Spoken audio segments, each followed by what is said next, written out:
आज हम कुछ इम्पोर्टेंट टॉपिक्स पढ़ेंगे। जो सबसे फर्स्ट वन है इनकम। जो इनकम है वो सेक्शन 2 सब सेक्शन 24 में लिखा गया है।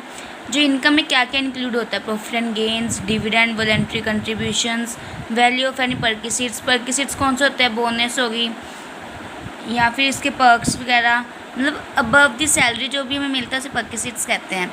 सैलरी होगी, एनी अलाउंस हो गया। फिर डेफिनेशन ऑफ इनकम इस जो है वो इंक्लूसिव है। जो इनकम टैक्स है वो हमेशा इनकम पे लगता है। इनकम टैक्स डिपार्टमेंट जो है वो CBDT के अंडर वर्क करती है। फिर ग्रॉस टोटल इनकम आ गया नेक्स्ट। ग्रॉस टोटल इनकम जो है वो सेक्शन 80 सब सेक्शन 5 में लिखा गया है, उसके अकॉर्डिंगली है। इसमें 5 हेड्स होते हैं। 5 हेड्स के सम टोटल को हम कहते हैं gross total income. First one जो हेड है वो है इनकम फ्रॉम सैलरीज, सेकेंड है income from house property, profit and gains of business on profession, capital gains and income from other sources. इन सभी को हम टोटल करेंगे तो हमारे पास क्या आता है, ग्रॉस टोटल इनकम। फिर पर्सन जो अर्न करता है, एक्सेम्प्टेड लिमिट जो है हमारी वो है 2,50,000। उससे ज़्यादा जो अर्न करता है पर्सन वो लाइबल है टू पे द इनकम टैक्स। जो एग्जम्पशन लिमिट है वो सुपर सीनियर सिटीज़न के लिए है 5 लाख, मीन्स जो अबव 80 है उनके लिए 5 लाख जो कि एग्जम्पशन लिमिट है। जो वुमेन है जो कि अबव 60 है बट बिलो 80 है एज उनकी, तो उनके लिए 3 लाख है। फिर थर्ड वन आता है टोटल इनकम। टोटल इनकम जो है वो सेक्शन 2 सब सेक्शन 45 में लिखा गया है। टोटल इनकम कैसे निकलते हैं, जो मैंने पीछे आपको बताया कि ग्रोस टोटल इनकम में 5 हेड्स को टोटल करके वो ग्रोस टोटल इनकम होती है, ठीक है। तो अब उन्होंने कहा टोटल इनकम कैसे निकलती है। ग्रोस टोटल इनकम निकालने के बाद हम कुछ डिडक्शंस को माइनस करते हैं, उसके बाद जो हमारे पास नेट वैल्यू आती है उसे हम करते हैं टोटल इनकम। टोटल इनकम और ग्रोस टोटल इनकम में क्या डिफरेंस है। ग्रोस टोटल इनकम जो होता है वो क्या होता है, head of incomes, 5 head of incomes को एग्रीगेट करके आंसर आता है। वेयर एज टोटल इनकम कैसे आता है, ग्रोस टोटल में से डिडक्शंस को माइनस करके। जो इसमें ग्रोस टोटल इनकम होती है उसमें कोई राउंडेड ऑफ करने की कोई नीड नहीं होती, वेयर एज इसमें हम राउंड ऑफ करते हैं। जो ग्रोस टोटल इनकम होती है उस पर टैक्स कभी नहीं लगता, टैक्स हमेशा हमारे पास टोटल इनकम पे ही लगता है। देन जो हमारा टोटल इनकम है वो कभी भी कम नहीं हो सकती। ग्रोस टोटल इनकम जो है वो कभी भी टोटल इनकम से कम नहीं हो सकती, whereas total income gross total के कम भी हो सकती है और इक्वल भी हो सकती है। फिर हमारे पास आता है topic casual incomes. Casual income कौन सी इनकम होती है जो कि एक्सीडेंटली हमारी इनकम हो जाती है, अब जैसे कि लॉटरी, गेम्स, जो कि नॉन रेकरिंग नेचर होंगे, नॉन रिपीटिंग नेचर होंगे, कभी कभी अचानक हो जाए कोई भी हमें, उसे हम कहते हैं कैजुअल इनकम, जो कि सेक्शन 2 सब सेक्शन 1 में लिखा हुआ है। तो एक्सेप्शंस आ गया, एक्सेप्शंस में आ गया कैपिटल गेन। कैपिटल गेन का क्या होता है, बिल्डिंग हाउस पे जो हमें गेन होता है वन टाइम सेल पे, उसे हम कहते हैं capital gain. Receipt arising from business और प्रोफेशन, इसमें क्या आ जाएगा, remuneration of employ, bonus, gratuity. फिर पर्सन के बारे में क्या बताया गया है, पर्सन जो है वो सेक्शन 2 सब सेक्शन 31 में लिखा गया है। इसमें 7 तरह के होते हैं मेंबर्स। पहला होता है इंडिविजुअल में मेल, फीमेल, माइनर सेक्टर कोई भी आ सकता है। HUF जो होता है उसमें ऑल फैमिली आती है। हेड ऑफ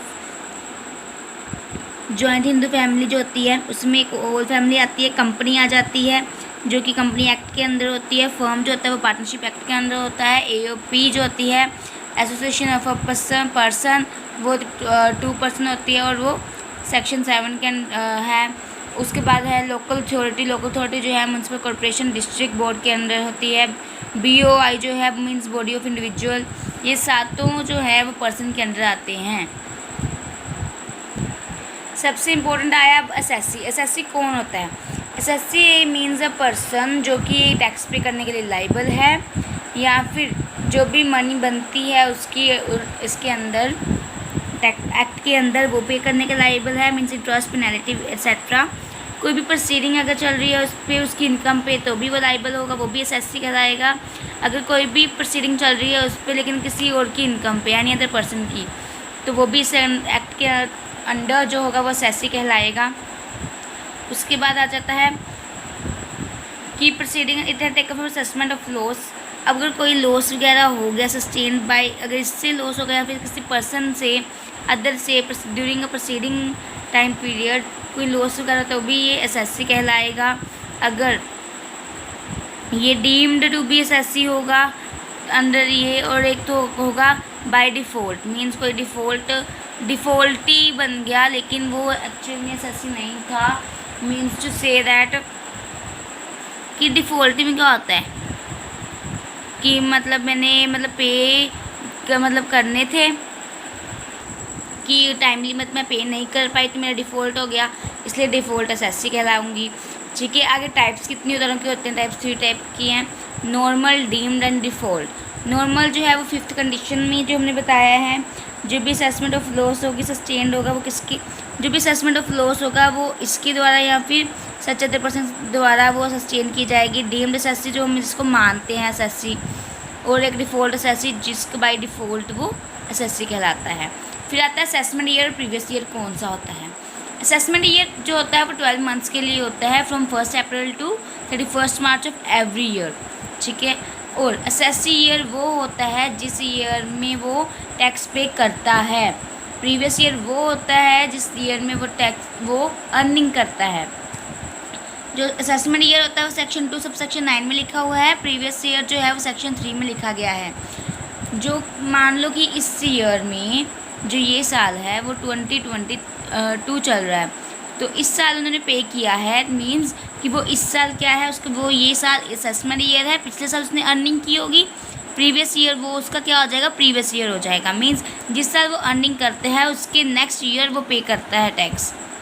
ठीक है, जिस साल वो अर्निंग करेगा वो प्रीवियस ईयर हो जाएगा, जिस साल वो पे करेगा उस साल वो क्या हो जाएगा, असेसमेंट ईयर कहते हैं। ठीक है, assessment year section 2 sub section 9 में लिखा हुआ है।